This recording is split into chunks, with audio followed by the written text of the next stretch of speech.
Grand Central opens to the public on this day. Welcome back to On This Day. Today's date is February 2nd, 2024. It is the 33rd day of the year and the 5th Friday in the 5th week and the 44th day of winter. You got 46 days left until spring.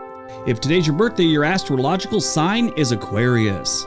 Today is Groundhog Day. Groundhog Day on February 2nd is when we ask, are we in for 6 more weeks of winter? Only a groundhog named Punxsutawney Phil knows for sure. Each year on Groundhog Day, people flock to Gobbler's Knob in Punxsutawney, Pennsylvania to await the forecast of the local rodent celebrity. I've always thought this was strange, and then when I watched the movie Groundhog Day with Bill Murray, I found it even stranger. All right, let's see what else February 2nd has given us. 1876, the National League of Professional Baseball Clubs of Major League Baseball is formed. Wow, that was a long name. I'm glad they shortened it. Major League Baseball. Here are the original baseball teams. The Boston Red Stockings are now the Atlanta Braves, which the Boston Red Sox came back later. Chicago White Stockings, who are now the Chicago Cubs. The Cincinnati Red Stockings. This thing with stockings, didn't they? The Hartford Dark Blues, Louisville Grays, Mutual of New York, Philadelphia Athletics, and the St. Louis Brown Stockings. They're making a hard push to get baseball, a Major League Baseball team here in Portland, Oregon. I hope they do. We have a minor league team in one of the suburbs, Hillsboro Hops. And back in the 70s, they had a really cool team called the Mavericks. It was owned or run by Bing Russell, who's Kurt Russell's dad. There was a Netflix documentary called The Battered Bastards of Baseball. It was all about them. 1887, in Punxsutawney, Pennsylvania, the first Groundhog Day is observed. 1913, Grand Central Terminal opens in New York City. Grand Central Terminal, often hailed as one of New York City's most iconic landmarks, boasts a rich history that mirrors the growth and transformation of the city itself.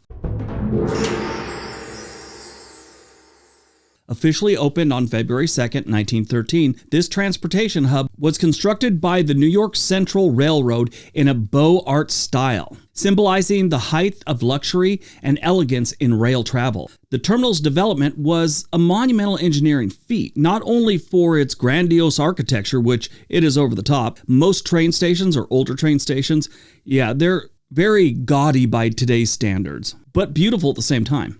It's also known for its innovative design, which included electric trains and an underground rail system that helped reduce smoke and soot in the city. Grand Central Terminal quickly became a bustling gateway for millions of travelers and a symbol of New York's rapid urban growth.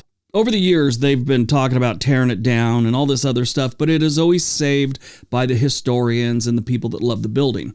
Most notably, an effort was led by former First Lady Jacqueline Kennedy Onassis in the 1970s. These efforts culminated in the landmark designation and as a historic site. This ensured the protection and led them to restoring the building. Today, Grand Central Terminal stands as a testament to New York City's rich history, serving as a vibrant transportation hub and a cherished architectural treasure. Been in there once, very impressed. 1935.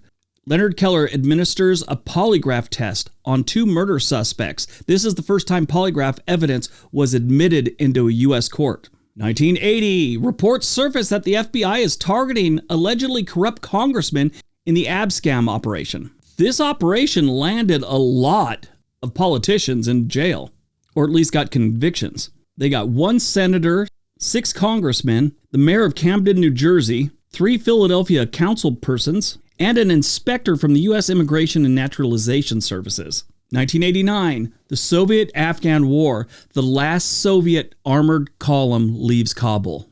I've mentioned this before, but one of the greatest movies and one of the greatest stories of the 1980s was Congressman Charlie Wilson. There's a movie with Tom Hanks called Charlie Wilson's War. He was the spark that, in my opinion, brought down the Soviet Union. Soviet Union was all into Afghanistan, and they'd been there for years, and he had people, friends and donors that kind of hipped him to the fact of what was going on in Afghanistan, and the Russians were just killing people. So it got under his skin, and he started making moves in Washington, D.C. to get the Mujahideen, which are the fighters there that were fighting the Russians, get them equipment and get them weapons and get them Stinger missiles, the most important missile of that that war. So they had the Hind helicopter, which is the Soviet Union's attack helicopter. It was just wreaking havoc across this country. It was just shooting up villages for no reason. These Stinger missiles were bringing them down left and right. I forget the exact numbers, but let's say a Hind helicopter at the time cost $750,000. A Stinger missile was like $2,000.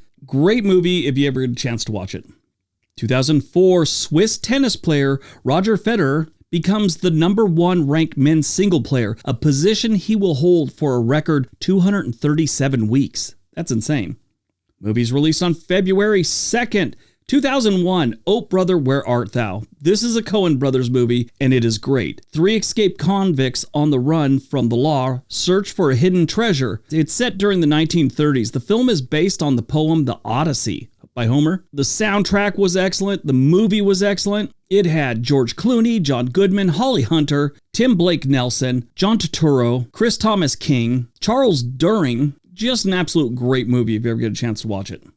Born on February 2nd, 1954, Christie Brinkley, supermodel who spent 25 years as the face of CoverGirl Cosmetics, one of the longest contracts in the modeling industry's history. She began studying art when she moved to Paris in 1973. With several real estate holdings in the Hamptons, her net worth is estimated to be about $80 million. She was married to Billy Joel for a long time. Everyone remembers her from her role in National Lampoon's Vacation, where she was the hot girl in, like, I don't know, the Ferrari or whatever.